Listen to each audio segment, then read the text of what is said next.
Firefighters have put up a fight to save the home. Fire information, can I help you? 87 was a bad year out west. Firefighters say a deep layer of brush is making the forest floor burn like charcoal. We're smoked in for 21 days. Reinforcements being brought in from every part of the country. 88, I was out in Yellowstone as a smoke chaser. And now 500 acres have been scorched. These are Yeah, that was a busy year too. This is going to be one tough fight this summer. The hunter fire in Wyoming. County turning grasslands into wastelands. Came back, went to Idaho. Firefighters weren't just battling a blaze, they were waging a war. And I was assigned here in 89 at my reservation and recognized because we were having so many wildfires that we needed a tool to control those fires that we're having. 500 acres have been scorched. I was talking to one of my good friends. He says, well, I'm glad you got a good job, Vern. And just remember, not all fire is bad.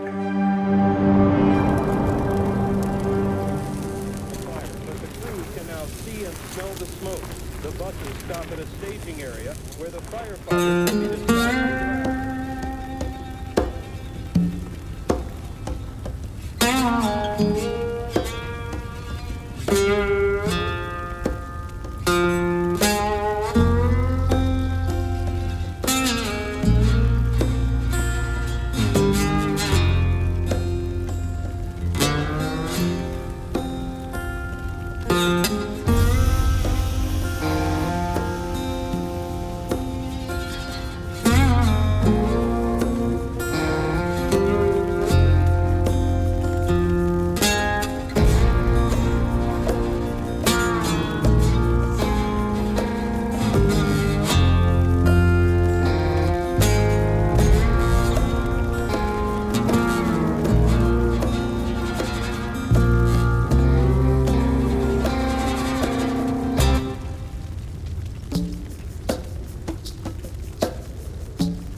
Yeah, my first experiences with fire were, initial attack in this area, and just the energy of it and the excitement of it and all that.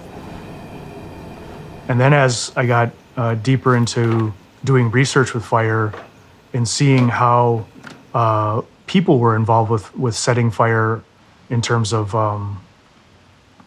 how our ancestors utilized fire on the landscape, definitely my relationship with fire has evolved over these years.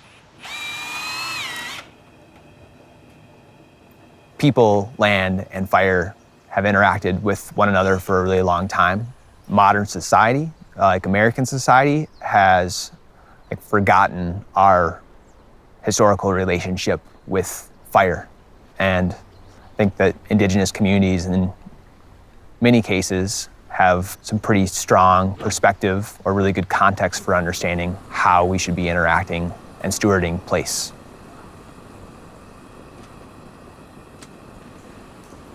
I think a lot about our connection to landscape, our human connection to landscape, and how, disconnected we are today. And I think that's, part of this story too, is that there's this narrative about Native people and that they were, just kind of clueless wandering around and luckily come across food every once in a while, but they are so advanced in their understanding of this world around us, beyond anything that we know today, and fire was a part of that, and fire was a big part of that.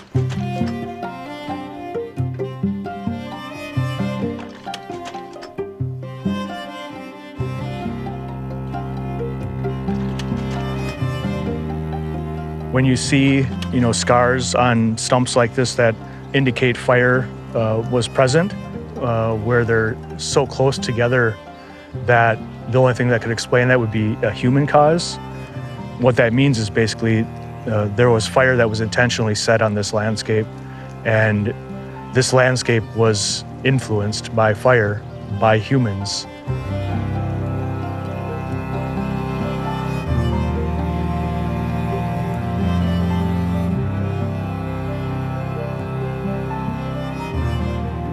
So when you burn a landscape, you create charcoal on that landscape, and we have, analysis of different peat bogs and things like that that talk about the charcoal that's in areas and how there aren't really spikes in charcoal, but it's just kind of like an up and down flow, meaning that fire was present, but not big fire, but mostly it was just kind of like accumulation of small fire.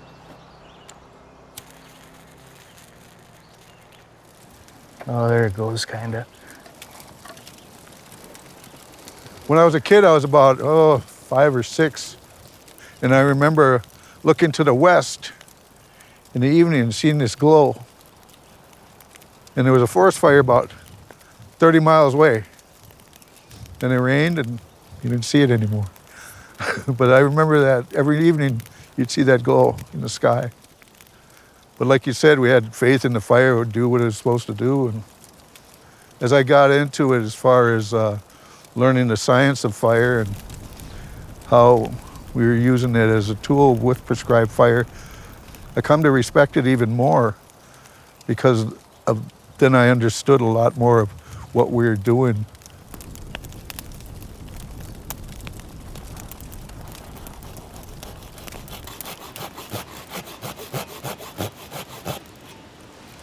So this was basically like a stump laying on the ground, and we cut into it and got this piece out of it. So you can see like this ring right here, there's 1 year, 2 years, 3 years, 4 years, 5 years, 6 years, 7 years, 8 years right here. 8 years between these two fires. So either that's a really unlucky tree or people were burning around them. From the beginning, when our ancient ancestors learned that they could use fire, they were using it for all sorts of different reasons. I mean, just to open space, to get rid of, insects or ticks, to open it up for being able to see game, being able to see through the forest for a mile or two or something like that. And people were burning in this area for blueberries was one of the reasons why.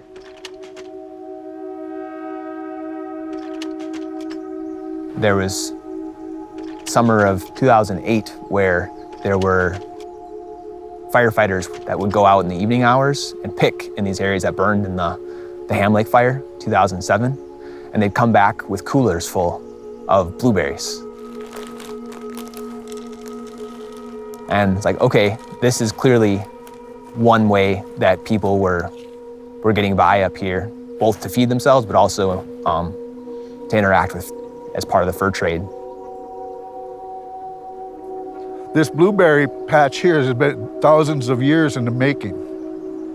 And I can honestly say that my great-great-great-grandmother probably picked blueberries right here because she lived right over there.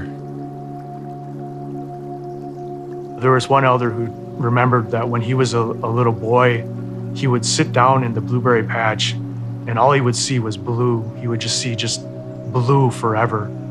You would not be able to do that today. The abundance isn't there anymore.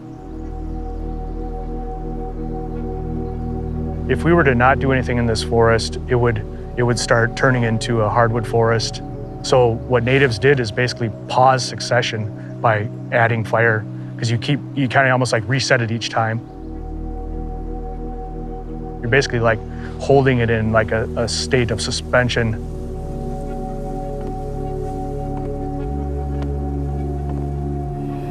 This wasn't chance, this was the scientific method in process, testing hypotheses, and then over time perfecting that to the point where you knew how the fire was going to behave and what the fire was going to give you in return.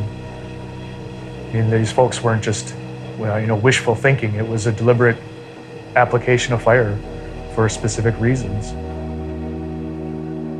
But there's a lot of reasons here, not just the blueberries. You got the rose hips, you got June berries, choke cherries, your young maple coming in.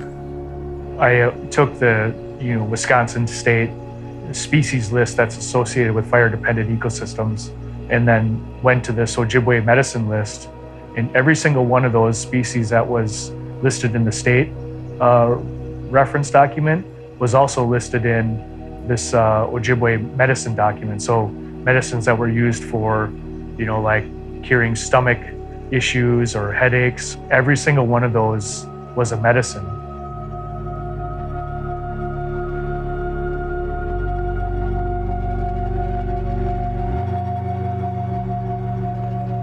This was our Mecca. This had everything we needed. It fed us, it clothed us, everything. But that all changed when the government, in its wisdom, wanted our land.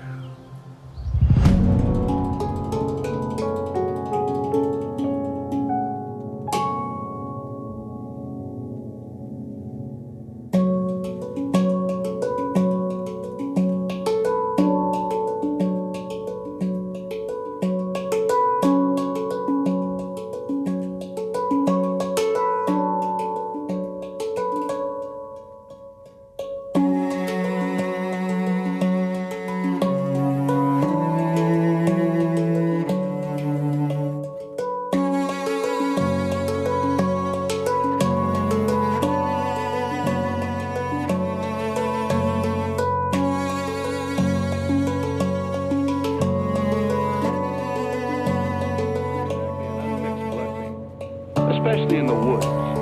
Uncontrolled fire can burn down houses, take lives, or kill a forest. When the federal suppression policies came into place starting in 1910s and 20s and 30s, that really influenced people's ability to go out and set fire to these landscapes to continue maintaining them.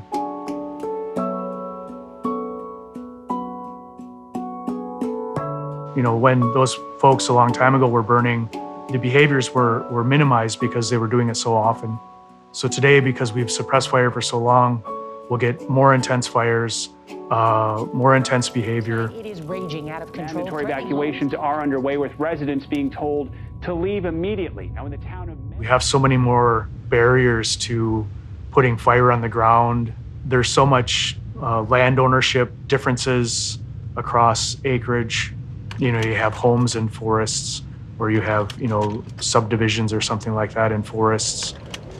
We just kind of get in the way of ourselves. A wildfire crisis, like any and firefighters. People from all over the country, Maine, Montana. Tonight, it is raging out of control. Ultimately, we're going to either embrace fire across our landscapes, or we're going to keep on fighting it. It's like, how do we push conversation in the direction where we are no longer thinking about our fire management needs as places where we need to put out fires, but looking at all the opportunities we have to bring back thoughtful, planned fire to places that need it.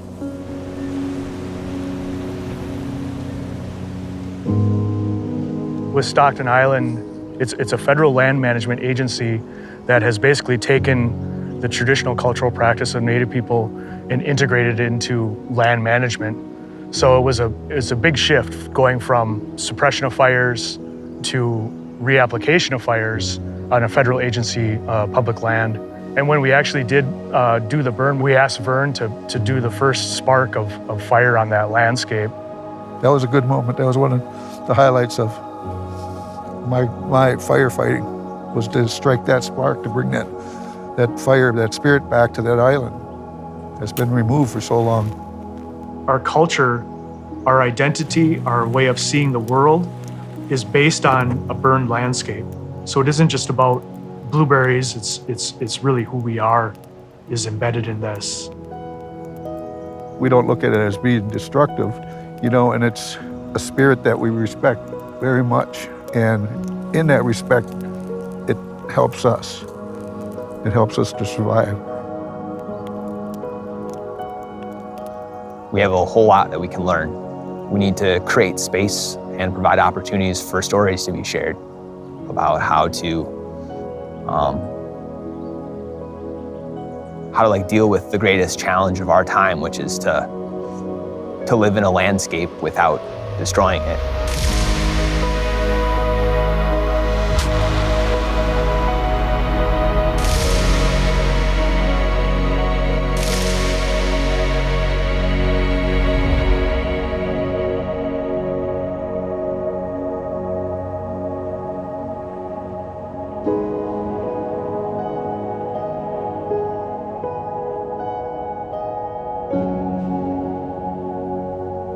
you.